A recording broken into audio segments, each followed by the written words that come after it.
Alors pour décliner de manière plus concrète ce que peut être l'approche par la tâche sur le terrain, j'ai décidé de vous faire une présentation de ce qu'on appelle CLIL, qui veut dire Content and Language Integrated Learning. Et cela répond à un questionnement au départ, c'est-à-dire comment améliorer la synergie langue et contenu. Évidemment, on est dans une approche actionnelle, donc quel va être le contenu, car vers quel objectif va-t-on s'orienter. Et à travers, donc évidemment, euh, la détermination de conditions et de contraintes, et aussi une différence de conception de la langue et de son apprentissage. Alors, au départ, il y a eu trois termes. Il y a eu DNL, discipline non langagière, EMIL, enseignement d'une matière intégrant une langue étrangère, et CLIL. Donc vous avez ici les définitions, et ça recouvre la même chose, c'est-à-dire sur le terrain, qu'est-ce que c'est? C'est de faire un cours de maths en anglais, par exemple, ou un cours d'histoire géo en anglais, ou en langue étrangère, évidemment.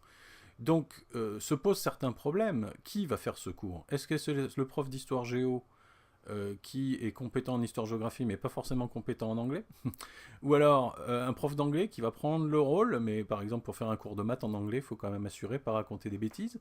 Ou alors est-ce que ça va être avec deux enseignants? Okay. Donc, on le voit bien ici, maths, histoire géo, la matière n'est pas enseignée dans la langue, mais avec et à travers la langue. C'est peut-être un peu différent.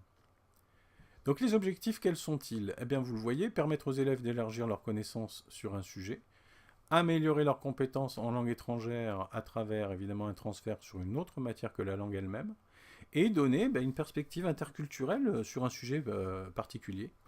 Et comme disait le Conseil de l'Europe, afin de susciter de nouvelles attitudes à l'égard des cultures différentes.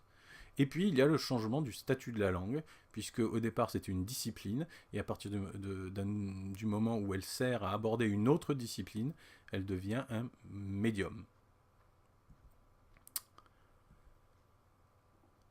Alors, les objectifs seraient à terme de valoriser cet enseignement sur des diplômes, développer la mobilité étudiante, renforcer évidemment la dimension interculturelle, ne pas se contenter d'activités annexes, mais évidemment lier très étroitement matière et langue, évidemment à travers une approche actionnelle, et évidemment inscrire ce qu'on appelle l'EMIL maintenant en français dans le cursus normal de tout élève, ce qui serait vraiment euh, formidable. On a néanmoins remarqué, d'après des études, qu'il ne fallait pas que l'enseignement d'une matière soit donné à 100% dans une langue étrangère. Donc, en général, un tiers ou 40% du temps en langue étrangère est bien suffisant. Parce qu'il ne faut pas oublier qu'il y a quand même parfois des concepts relativement compliqués et qu'il est quand même mieux de les aborder dans la langue maternelle. Alors, modalité d'intervention, il faut soit un professeur habilité, soit deux professeurs, celui de la langue et celui de la discipline. Alors évidemment, ça pose des problèmes d'intégration, comment ils circulent dans la classe, comment ils travaillent ensemble, ça c'est toute une mise au point à faire. Il faut une volonté institutionnelle. Imaginez dans un lycée, on dit au proviseur qu'on va faire ça, il faudrait qu'il soit d'accord. Il faut savoir que depuis 2003, il y a une mention européenne au baccalauréat qui concerne ce qu'on appelle discipline non langagière. Il y reste une volonté d'étendre ce dispositif, mais c'est toujours une question de moyens dans l'éducation nationale. Je vais vous présenter CLIL. CLIL fait mention de théories qu'on a vues auparavant. Alors, on a vu Vygotsky, on a vu la notion d'étayage, on a vu les registres d'acquisition par Stephen D. Krashen, mais nous n'avons pas vu la taxonomie de Bloom. Alors c'est un modèle pédagogique particulier qui représente des niveaux hiérarchiques au niveau cognitif qui vont du plus simple au plus complexe. Et chaque objectif d'apprentissage est défini par un verbe d'action. Je vais vous montrer le tableau. Et donc ces objectifs sont reliés à des capacités. Donc voici un tableau. Au départ, on mémorise, puis on comprend, puis on applique, puis on analyse, puis on évalue, puis on crée. Et tout devant pousser à la création. Donc on va du plus simple au plus complexe.